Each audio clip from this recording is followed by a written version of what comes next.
반갑습니다. 이제 더위가 이제 슬슬 이제 서그러드는 것 같습니다. 이제. 오늘은 그 지장보살의 원력에 대해서 한번 얘기를 해볼까 하는데요.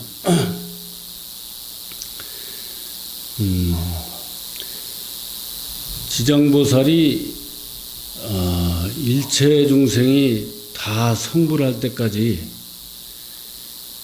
해탈하는 걸 미루고 미륵보살이 올 때까지 기다려서 이제 그 부처가 되겠다고 원을 세웠다고 그래요. 그러면 사람들은 이제 그걸 글자로만 봐가지고 그걸 잘 모르게 되는데 이런 것도 자꾸 수행으로 해서 알아줘야 돼요. 그래서 중생, 미륵보살, 부처가 따로따로가 아니라 우리 마음에도 함께 하는 것이라는 거 아셔야 돼. 그걸 모르면 계속 이제 말하자면 방황하는 게 돼요. 그래서 우선 우리가 우리 몸과 마음에 이 중생들을 제도하지 않으면 자유롭지 않아 일단. 그러니까 나부터 제도를 해야 돼. 그게 우리가 이제 대승불교 와서는 자꾸 이제 다 같이 성불해야 된다 해가지고 이제 이제 함께라는 의미를 자꾸 두다 보니까 실제로 자기는 깜깜하면서 남을 이끌어준다는 거야. 쉽게 얘기하면 자기가 수행을 하지 않으면 앞이 깜깜한 거나 똑같아. 장님이나 똑같아. 그 중생이 만약에 장님이라고 친다면 장님이 어떻게 장님을 이끌어줘? 그게 안 되는 거거든. 그러니까 함께 성불하고자 한다는 건 참 좋죠, 그죠? 너무 좋다 보니까 너무 좋은 거니까 자꾸 이제 그걸 앞세우다 보니까 자기 수행이 좀 약간 덜 관심을 갖는다든지 이런 게 있단 말입니다. 다 같이 성불해야 된다 해가지고 다 같이 하는데 중점을 두다 보니까 어떻게 보면 이제 그런 면에 문제가 있죠. 그래서 나부터 우선 공부를 해야 좀 밝아지면 그때서 남을 이끌어주는 거지. 나도 제대로 모르면서 누구를 이끌어주겠어. 그러니까 이론적으로 하는 것보다도 실제로 자기가 수행해서 그 결과물이 있어야 남을 이끌어주기가 좋아요. 이론으로 하는 건 다 같이 방황하는 거나 똑같아 또. 그래서 우리가 그런 점을 잘 알고 하면 좋겠다는 생각이 듭니다. 이제 그렇게 우리가 자기 마음을 그렇게 제도하는 게 결국에는 미륵부처예요. 그게 미륵이요. 나 말고 따로 어디 미륵을 찾으면 안 돼. 내가 수행하지 않고서는 그럼 남한테 이거 타력적으로 남한테 의지한다는 뺏기 더 돼요. 불교는 이게 스스로 의지하는 공부인데. 그래서 물론 이렇게 공부한 사람이 나와서 또 이렇게 또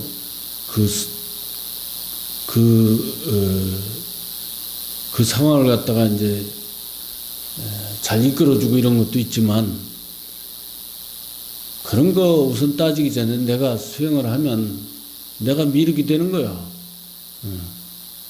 그러니까 각자 수행을 하지 않고 미륵이 따로 없단 말입니다. 그래서 우리가 법성계에 보면 일체 안에 하나 있고 하나 안에 일체 있어 이런 얘기 있잖아요, 그죠? 그게 전체 안에 그 말하자면 지장이 있고 내 안에 또 지장이 있고 전체 안에 미륵이 있고 내 안에 미륵이 있고 전체 안에 부처가 있고 내 안에 부처가 있고 이것이 둘이 아니란 말입니다. 그 도리를 모르게 되면 이 수행은 제대로 할 수가 없어요. 그래서 수행하는 게 제일 중요하다는 걸 아셔야 돼. 그래서 이론으로만 그렇게 알게 되면 그건 방황이지 공부가 된 게 하나도 없는 거예요.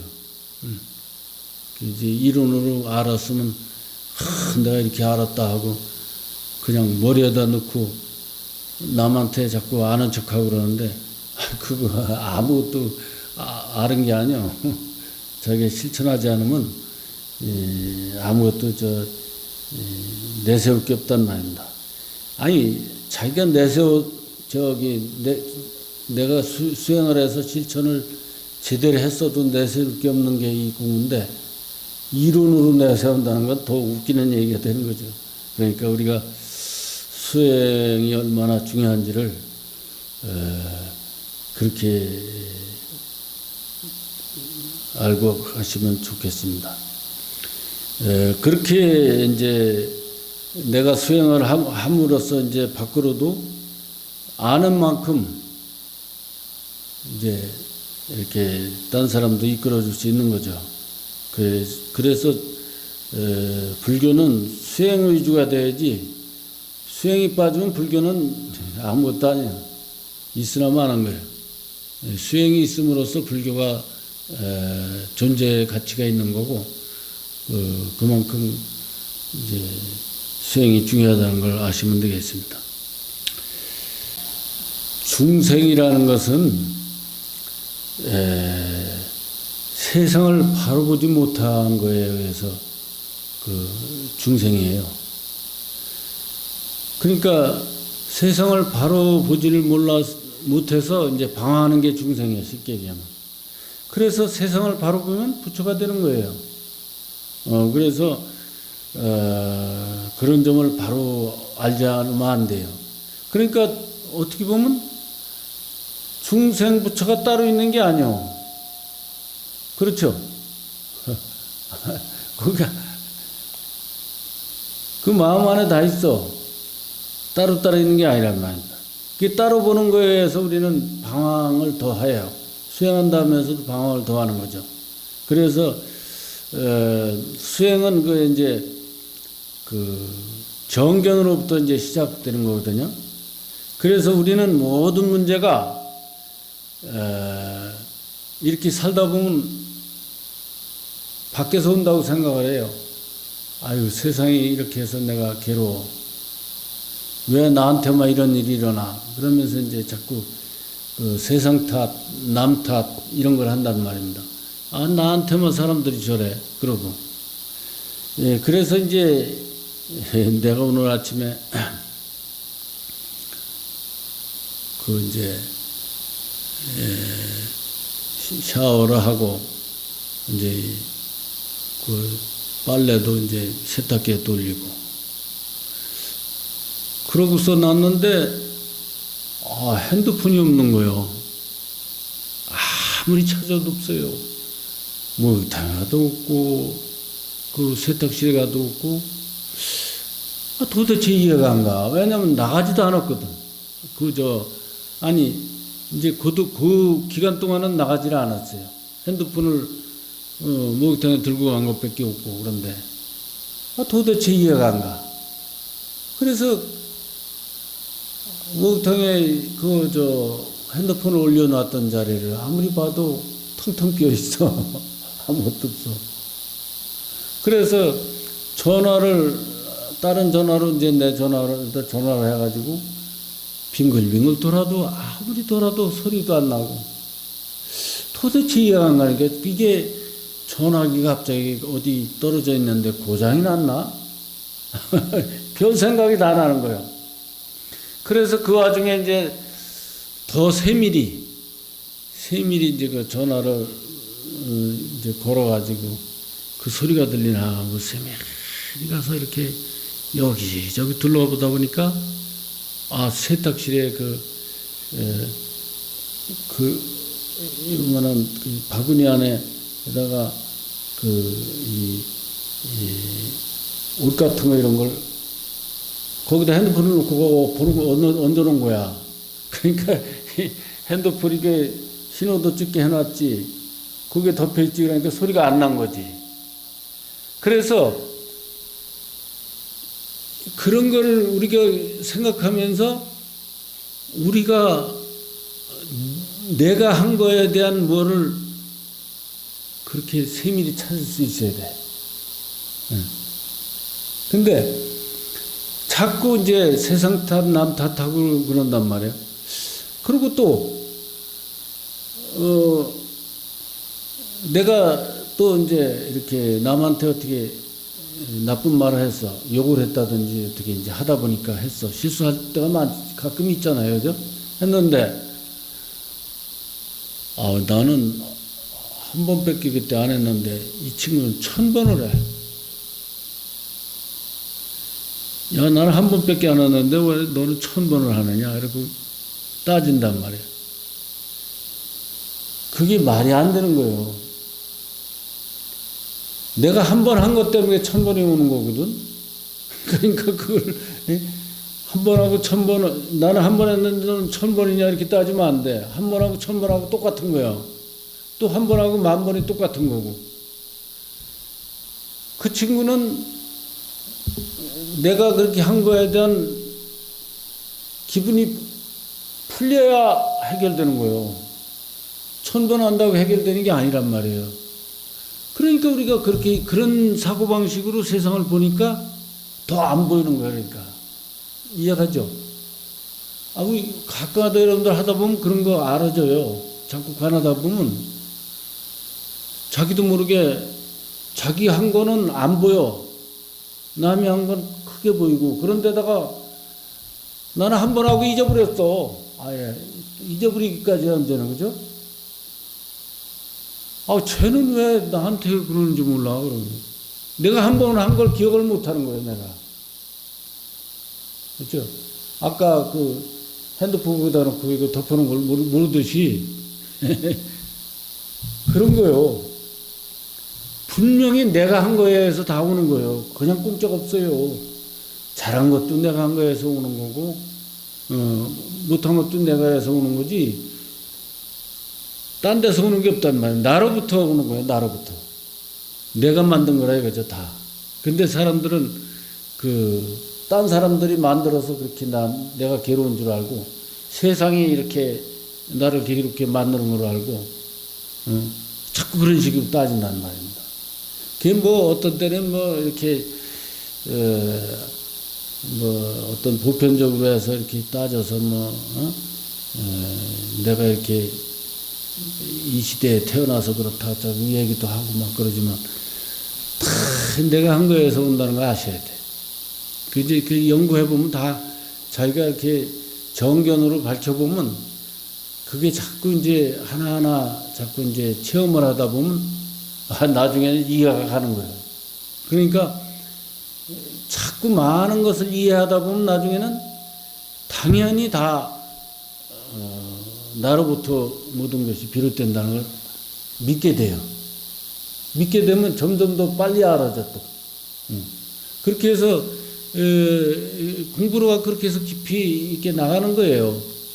그렇게 함으로써 아주 보이지 않는 자기 마음속에 숨겨져 있는 그런 것까지도 말하자면 제도를 하는 거지. 그러니까 우리가 이렇게 해서 살면서 자꾸 어디 부딪힌다는 얘기는 내가 아직 공부가 멀었다 이렇게 생각하면 딱 좋아. 아직 덜 됐구나, 덜 돼서 저거 부딪힌구나 이렇게 알면 돼. 이게 이런 게 있죠. 우리가 왜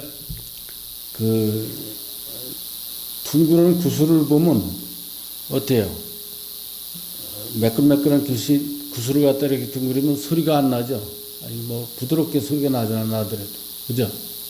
근데 어떻게 자갈을 이렇게 둥글려봐. 바락바락 소리 나다, 그죠? 그러니까 이게 내가 이 자갈처럼, 이게 깨진 자갈처럼 아직 뭐가 나 있다는 얘기야. 소리 난다는 얘기는. 상대방하고 부딪혀서 소리가 난다는 얘기는 내가 아직 둥글지 못하다, 이런 걸 생각하면 돼. 왜 또 여러분들이 이 둥그런 거하고 이렇게 자갈하고 깨진 자갈하고 이렇게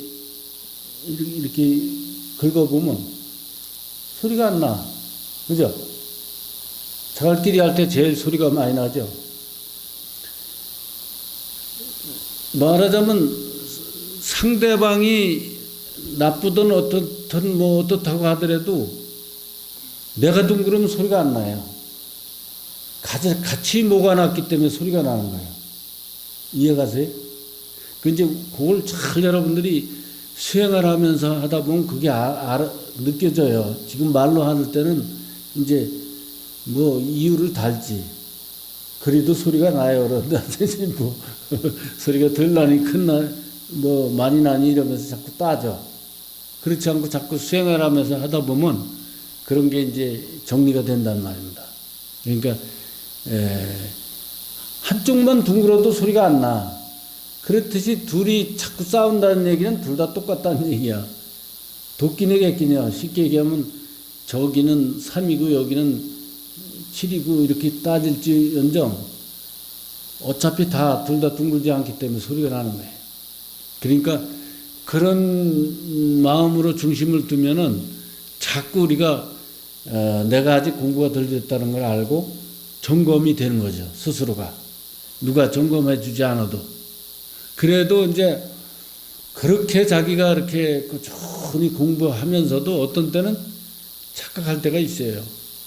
그렇기 때문에 이제 공부를 제대로 한 사람들한테 가서 점검도 받아야 되는 게 그게 있는 거예요. 그게 뭐 생활하는, 같이 옆에서 이렇게 생활하는 속에서도 알아지지만 그냥 말하는 속에서도 알아지고 그래요. 어떤 때 한마디에 딱 상대방을 알 수도 있지만 몇 마디에 알아지기도 하고 그래요. 그래서 옛날에도 저 월정사에 하남 스님하고 만공 맞죠? 만공 스님이 생각이 안 나네. 두 분이서 이제 선문답을 갖다가 말하자면 우편으로 해서 이렇게 하다가 좀 대화가 좀 이렇게 좀 헛적스럽지 않으니까 직접 만공 스님이 이제 하남 스님을 찾아갔어요. 찾아가서 선문답을 하는데 이 말하면 또 이 말하고 이 말하면 이 말하고 자꾸 꼬리를 잇는 거야. 그러니까 이제 사람들이 거기에 의문을 갖고 그런 수가 있죠. 그건 뭐냐면 원래는 이제 한 번 말에 다 통할 수가 있는데 약간 이제 의문이 가는 거예요, 상대방이. 그러니까 상대방은 이제 약간 의문이 가니까 그걸 마저 확인하느라고 또 한 번 말을 또 던지는 거거든. 그러니까 그런 수도 있듯이 우리 공부하는 것도 똑같아요, 모든 게. 그래서 항상 미진한 쪽을 자꾸 자기가 점검해서 하여튼 세상 살면서 부딪힌 게 있으면 아직 공부가 덜 됐다 하고 중심을 두고 계속 수행해 나가면 점점 더 처음먹게 되는 거예요. 그리고 또 여기서 보이지 않는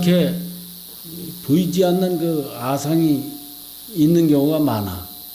이 마음속에. 공부가 많이 되면 될수록 또 그게 더 그런 경우가 많아요. 그래서 우리는 항상 보이지 않는 그 자기 마음속의 그 아상을 볼 수 있어야 돼. 그건 아까 얘기했듯이 어디하고 이렇게 말이 엇갈린다든지 부딪힌다든지 고가 생긴다든지 그러면 그 속에서 점검이 되는 거야 또. 그 마음이란 거 안 보이는 건데 어떻게 그걸 볼 수가 있어? 그렇잖아요. 그 마음이란 거 안 보이기 때문에 이 생활 속에서 내가 행동하는 속에서 알아지는 거예요. 내가 남하고 부딪히는 속에서. 그러니까 그런 속에서 자꾸 점검해 나가면 자꾸 차원 높게 자기를 스스로 이끌어갈 수가 있다는 걸 아시면 되겠습니다. 예. 그 질문 있으면 들어가시죠. 예, 선생님 감사합니다.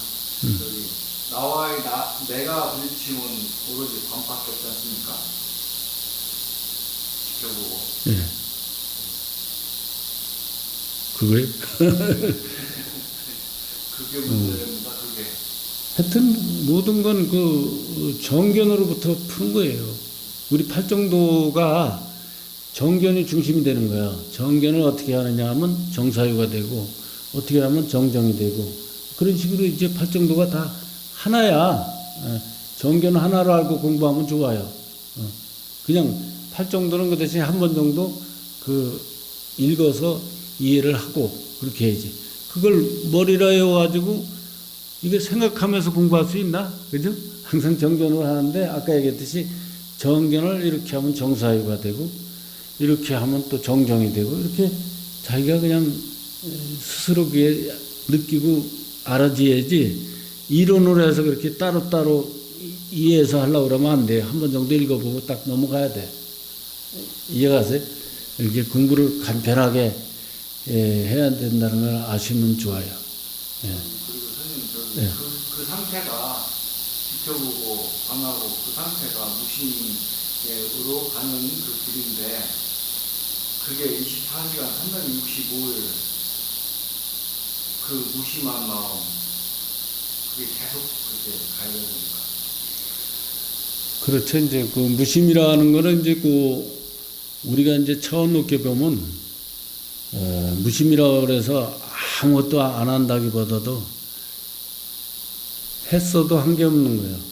했어도 함이 없는. 생각을 하되 한 게 없어. 그게 말하자면 지혜고 무심이고 그래요. 그게 이제 자꾸 차원 높게 공부해 나가면 이제 그때는 이제 우리가 처음에 하는 건 일심 공부가 되는 거지만 일심 공부하는 속에서도 무심이 다 있는 거예요. 또 따로따로가 아니야. 그렇지만 이제 우리가 자꾸들 공부하는데 잘 못하니까 이제 일심 무심으로 나눠서 이렇게 얘기하는 거지. 그래서 그 전에 내가 얘기했듯이 몸과 마음이 둘이 하는 게 자꾸 안으로 이렇게 관하다 보면 흩어져 있는 모든 의식들이 여기로 이 차에 같이 타게 한 차로 타. 그죠? 우리도 그저 자동차도 말이죠. 운전수가 타야 뭐가 되지. 운전수 따로 차 따로 하면 이게 소용없잖아. 운전수가 딱 타고 그래야 그 다음서부터 뭐 시동도 걸고 앞으로 갔다 뒤로 갔다 좌로 갔다 왼쪽으로 갔다 시작되는 거죠. 일단 차에 타고 봐야 돼. 몸과 마음이 하나가 돼야 돼. 그 과정이 말하자면 일심 공부야. 여러 가지로 설명할 수 있겠지만 일심으로 이렇게 공부하다 보면 거기서 체험을 하게 돼 있어요. 자꾸 자기도 모르게 마음을 잃긴 했는데 이렇게 이루어지기도 하고 아픈 것도 이렇게 마음 내려놨는데 또 낫기도 하고 또 딴 사람을 위해서 마음을 내줬는데 그 사람이 잘 되기도 하고 다양하게 이렇게 체험하게 돼 있어. 그 체험하다 보면 이제 나중에 이제 그 차원에 머무르는 게 아니라 무심 차원으로 넘어가서 이제 누진통을 얻게 되는 거예요. 그래서 그 일심무심으로 이렇게 나눠놨는데 대승불교에서는 일심무심으로 나눠놨지만 이제 저쪽 그 대념초경에서는 사념처로 이렇게 나눠놓고 그랬어요. 그래서 이제 뭐 어떻게 했든 공부 자체가 그 우리한테 도움이 되는 쪽으로 이렇게 인도하는 거라면 좋은 방법이라고 생각이 됩니다. 그래서 그 어떻게 보면 연불 같은 것도 일신 공부인데 그 연불을 애초에 만들어 놓은 사람은 상당히 참 훌륭한 스님들이 만들어 놨다고 봐요. 응? 나같이 이름 없는 사람이 이렇게 연불해라 그러면 하겠어요, 다른 사람들이. 그러니까 많은 사람에 알려지고 존경받는 스님이 그걸 만들었단 말입니다. 그런데 그것이 이제 자꾸 세속화돼서 연불도 문제가 많거든요. 그래서 연불의 의미를 잘 알아야 돼. 그래서 그 전에 달마대석에서도 누가 와서 연불로도 깨우칠 수 있으니까 절대 못 깨우친다 그랬거든. 천여 년 전에 그랬단 말이에요. 몇 년 전이 정확하지 모르지만 천년이 넘었단 말입니다. 그때 당시에도 연불이 탈핵적으로 그렇게 번진 거야. 그러니까 연불로는 절대 못 깨우친다 그런 거지. 그러니까 이제 그 스님이 물었을 거 아니에요. 경전에 이렇게 나와 있는데 왜 안 됩니까? 그러니까 그것은 오로지 자성연불만이 깨우칠 수 있다 그랬거든. 예. 자성연불이 뭔지를 알아야 돼. 이건 스스로에 의지하는 것을 어떻게 보면 자성연불이라고 볼 수가 있거든. 그래서 연불을 약간 조심해야 되는 게 뭐냐면 알게 모르게 이제 자력적으로 한다고 하면서도 그 이름이 너무 대단해. 관세음보살이 대단하고 석가모니 부처님이 대단하고 그러니까 자꾸 타력적으로 의미하는 의지하는 그런 공부를 하는 사람들이 많게 나와 돼 있어요. 그러니까 그게 상당히 많아요. 그 연불하면서 관상연불한다 그러면서도 관상은 부처님 모습을 생각하면서 말하자면 하는 거래. 아는 스님들이 그렇게 공부하는 사람들이 있어요. 그래서 나중에 보니까 그게 약간 타력적으로 된 거예요. 관상이라는 건 뭐냐면 부처님의 모습이 없잖아. 근데 부처님 관상연불을 이렇게 자기가 좋아하는 부처님 모습을 상상하면서 한단 말입니다. 그러면 알게 모르게 자기가 타력적으로 이렇게 머물러 가지고 나중에 사고가 나는 거예요. 타력적으로 이렇게 하다가 이제 나중에 진짜 부처님 모습이 탁 나한테 나타나고 막 그러고 그래서 이렇게 이제 타력적으로 그게 이제 거기 약간 접신이 되는 거랑 비슷한 거야. 그래서 그렇게 되면 이제 아는 소리를 이렇게 하다가 자꾸 이제 그런 쪽으로 빠져요. 그렇게 신도들도 좋아하고 자기도 그런 게 자기가 이렇게 추구를 하던 거기 때문에 자기가 그런 쪽으로 그렇게 나가게 돼 있어요. 그러면은 평생 못 받고, 한 10년 전에 한 스님도 와서 내 이 공부하는 얘기를 쭉 해줬더니 한다는 소리가, 내가 그때 알았으면 공부를 제대로 할 수 있는데, 그래서 지금 바꾸면 안 돼? 못 바꿔요. 한번 그렇게 되면 이상하게 못 바꾸는 거예요. 불교든 기독교든지 그래. 그래서 이 공부할 때는 자기 공부하던 걸 다 버리고 할 수 있어야 돼. 처음에 할 때는. 그래서 달마대석께서도 그런 얘기를 하셨잖아요. 사람들이 관세음보살을 칭견하고자 칙하게 그렇게 연부를 하게 되면 천만화 아수라들이 관세음보살을 모습으로 화해서 앞에 나타난다 이거지. 그러니까 그렇다고 다 천만화 아수라들은 아니고 그러니까 100이면 99는 이제 그렇다고 봐야 돼. 천만아수라들의 이제 그런 작용이 있다는 걸 알아야 돼. 그러니까 우리가 그 공부는 이 스스로에 의지하는 공부를 잘 모르게 되면 10중 8구는 다, 아니 100에 99는 다 그런 쪽으로 빠져요. 하다못해 스님들도 그런데 뭐. 그러니까 우리가 그래서 연부를 할 때는 제대로 알고 해야 되고 제대로 지도받고 해야 되는 거지. 그렇게 그냥 어떻게 보면 참 간편하고 좋죠. 그래서 왜 사람들 그러잖아요. 길 가다 무슨 안 좋은 일이 생기면 남관세는 보살 그러잖아. 또 좋은 일이 생겨도 남관세는 보살 그러잖아. 기독교인들은 주여 그러고 좋은 일이 생겨 있어도 주여 그러고 어떤 면에 그런 점은 좋아. 그렇게 생활에 밀접하게 들어가는 건 좋아.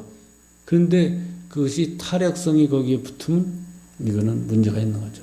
그러면 여러분들이 그런 얘기 할 수가 있죠. 그럼 왜 그 부처님 당시에 부처님도 모시지 말라고 그랬는데 스님 왜 모셔놓고 합니까? 이렇게 얘기할 수 있잖아요. 근데 이제 그게 그렇게 이제 이 가르침이 흐르다 보니까 그냥 불교가 너무 쇠퇴하는 거예요. 불교가 너무 쇠퇴하다 보니까 내 생각에는 그래요. 이제 내 생각을 그냥 한번 얘기를 합니다. 이제 내 생각에 불교가 많이 쇠퇴하니까 부처님을 모시고 하자 이렇게 이제 시작이 된 거죠. 그런데 그때는 그나마 또 올바로 했어. 처음에는 부처님을 모시되 부처님 마음과 내 마음이 둘이 아니게 이 상대를 두고 하지 말아라. 부처님 마음과 내 마음이 둘이 아니게. 그렇게 해서 올바로 시작을 했단 말입니다. 근데 계속 이렇게 하다 보니까 그냥 나중에는 이제 알게 모르게 세속화된 거야. 아까 연불같이. 이해가죠? 불이법은 차원이 오히려 높은 거예요. 불이법은. 그래서 여기에 오면 부처님 마음과 내 마음이 둘이 아니게. 여러분들도 나한테 오면 내 마음과 스님 마음이 둘이 아니게. 또 신도들끼리 같이 만나면 서로 둘이 아니게. 또 우리가 강에 가면 강의 마음과 우리 마음이 둘이 아니게. 산에 가면 산의 마음과 우리 마음이 둘이 아니게. 비행기 타도 비행기 마음과 우리 마음이 둘이 아니게. 항상 불이법은 말하면 연기법에 어떻게 보면 연기법을 제대로 굴리는 거가 되는 거기도 한 거예요. 그러니까 아니 연기법이니 뭐니 따로따로 뽑지만은 이제 사람들이 그렇게 얘기해야 또 잘 이해가 하는 경우가 많아요. 그래서 그런 얘기를 합니다. 그래서 불이법은 그만큼 차원 놓고 좋은 건데, 그러니까 저기도 아미타경 같은 것도 사실은 불이법으로 된 거지 타력으로 된 게 아니에요. 그래서 극락세계 가면 새소리도 법문을 드리고 물소리 법문을 들리고 뭐 아름답게 표현되어 있잖아요. 그러니까 우리가 그렇게만 들으면 또 안 되는, 듣는 걸 그렇게 만들면 안 돼. 그렇게 감성적으로만 들으면 안 된다. 이성적으로 들어야지. 물소리 법문으로 들리고 새소리만 법문으로 들린 게 아니라 타 법문으로 들려야 돼. 이해가요? 남이 욕하는 것도 법문으로 들려야 되고, 내가 고통스러운 것도 법문으로 들려야 되고, 병이 드는 것도 법문으로 들려야 되고, 타 법문으로 들려야 돼. 하다못해 내 암이 걸려서 죽는 것까지도 법문으로 들려야 돼. 그러면 이제 사람들이 좀 상당히 듣기를 거북하게 생각을 해. 내가 암이 걸린 거, 죽는 것까지도 법문으로 들리면 암이 오히려 낫는다. 이게. 죽을 것을 안 죽게 되는 경우가 많다 이거야. 그래도 어쩔 수 없어서 죽게 되는 상황이 온다고 하더라도 죽어서 차원이 높아지는 거예요. 그러니까 어떻게 보면 죽고 사는 문제를 공부로 놓고 보는 게 상당히 좋은 거예요. 그러니까 여러분들이 어떤 때 아휴, 이러다 죽으면 어떡하나 이러지 말고 그런 것도 공부 삼아서 하란 말이에요. 실제로 어떻게 해서 그렇게 말하자면 자기가 죽음에 이르러서 그걸 공부로 딱 법문으로 그렇게 이해를 하고 갔다 이거야. 죽었다, 진짜 죽었다 이거야. 그러면 그때 그냥 굉장히 차원이 높아지는 거예요. 그러니까 여러분들이 그런 점을 명심하고 다 수행으로 삼는다면 그것이 최상의 좋은 수행이라고 볼 수가 있습니다. 그러면 이걸로 마치기로 하겠습니다. 감사합니다.